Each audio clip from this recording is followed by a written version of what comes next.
अगर आप व्हाट्सएप पे वीडियो अपलोड कर रहे हैं, अगर आपको व्हाट्सएप पे वीडियो अपलोड करने में समस्या आ रही है, तो इसके मैं आपको 4 उपाय बताने वाला हूँ। इसमें से कोई ना कोई आपके लिए जरूर से वर्क करेगा। तो सबसे पहले बात कर लेते हैं पहले उपाय की।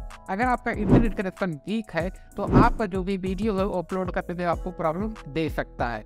बात करते हैं दूसरे ट्रिक की। अगर आपने जो फाइल अपलोड कर रहे हैं वो 16 MB से ज़्यादा है, अगर आप स्टेटस पे लगाते हैं तो 16 MB से ज़्यादा की फाइल को आप स्टेटस पे नहीं लगा पाएंगे।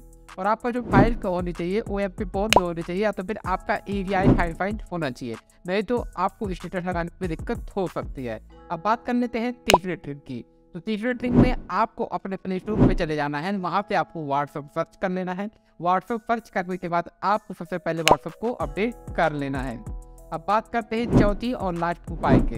अगर आपको ये तीनों उपाय करने के बाद भी समस्या आ रही है तो सिंपल से आपको अपने मोबाइल को स्विच ऑफ कर लेना है। स्विच ऑफ करने के बाद आपको अपनी डिवाइस को ऑन कर लेना है। आपको जो भी प्रॉब्लम रहेगी सॉल्व हो जाएगी। अगर फिर भी नहीं सॉल्व होती है तो उसका स्क्रीनशॉट आप मुझे कर सकते हैं इंस्टाग्राम पे जाके, फिर उसका सोल्यूशन मैं आपको प्रोवाइड करवा दूँगा। आई होप आपको वीडियो अच्छी लगी तो लाइक करिए, जिसमें चैनल सब्सक्राइब नहीं किया नीचे सब्सक्राइब कर देगा। आपका वीडियो देखने में बहुत बहुत दिल से धन्यवाद।